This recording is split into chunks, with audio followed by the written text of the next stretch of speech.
I've been a volunteer for ABC Prison Literacy, which was started by Lois Young and Marcia Van Dyke. Lois was just up here.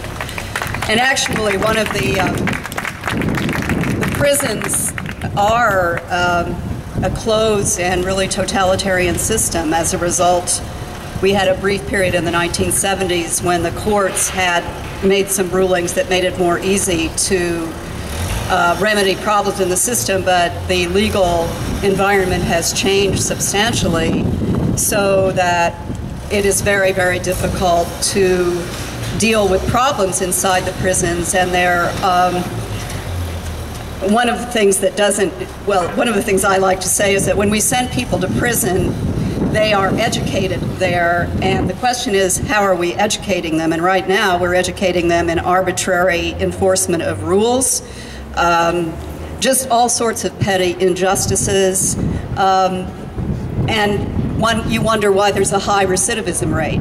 Because if we're going to send people to prison to prevent them from preventing further crimes, we ought to be modeling justice for them, modeling good ways of resolving disputes, but that doesn't happen. And I'm really glad that this readout is happening and that people are actually not just reading the book and saying, oh, isn't that terrible, but really trying to educate more broadly about this problem, because we've ended up in a country that has simply watched our system become more and more punitive.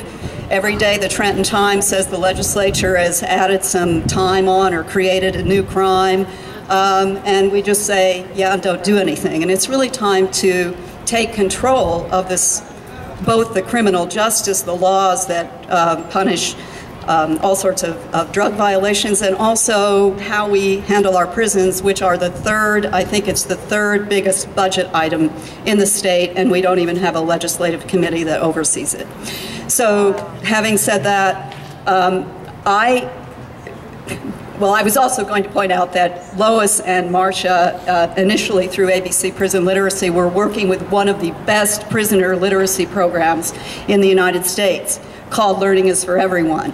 That program operated for almost 24 years at New Jersey State Prison, but it was arbitrarily shut down about 4 years ago because the LIFE program got a Verizon grant for supplies that was thought to be unauthorized, and through a whole process that is still very much opaque, the program was shut down.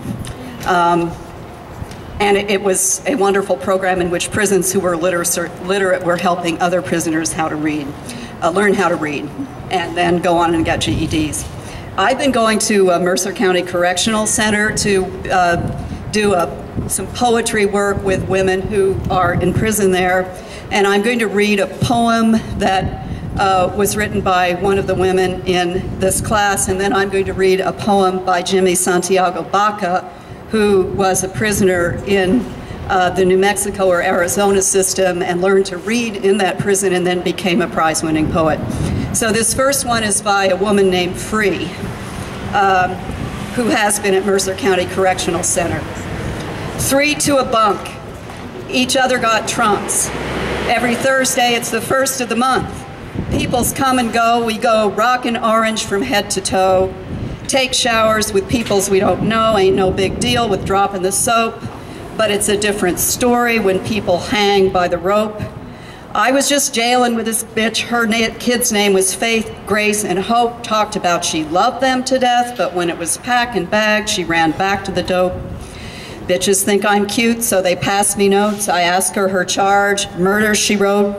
It get crowded, they start shipping in the boats, burn the toast, hurry up so that we can smoke. It's hard to get to medical and it's too late after you catch a stroke.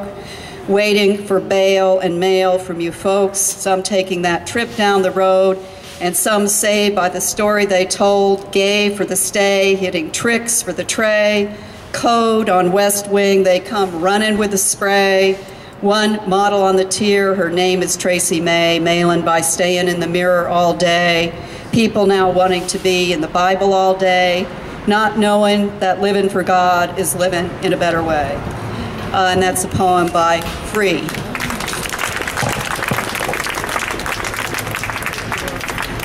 So just take me a minute because I've lost my place here. I think I'm going to have to put this microphone down.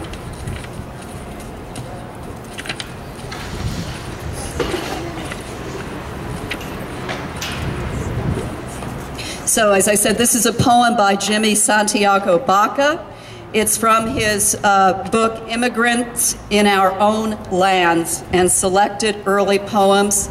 And it's called How We Carry Ourselves to Others in Prison. I am the broken reed in this deathly organ. I am those mad glazed eyes staring from bars, the silent stone look that knows like other stones the smell of working feet, knows how long and wide a human can spread over centuries, each step, until we now step on dust and rock of prisons. I could not throw my feelings away, shoot them like wild horses, stone them like weeping dirty prophets, could not machete them, pioneering a new path. I sought no mountain, no brave deed.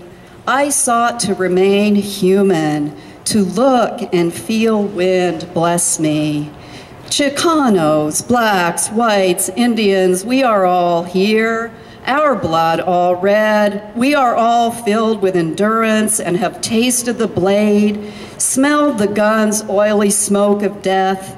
We are steel hunks of gears and frayed ropes, our hands the tool sheds, our heads the incessant groan of never-ending revolving wheels in an empty, gaunt warehouse, our blood dripping from steel joints like grease and oil onto granite floors. I meant to say, you can turn away from this. If you can take the hammering, they will give. If you can hold on while they grip you and hurl you ragefully at the ground, if you can bite your teeth when they bend you and still you do not fit, you can be who you are. You can see the morning and breathe in God's grace. You can laugh at sparrows and find love in yourself for the sun. You can learn what is inside you. You can know silence. You can look at the dark gray machine around you, souls going up like billows of black smoke, and decide what you will do next. You who are the main switch, who turns everything off, but you breathing, smiling, struggling, turning yourself on.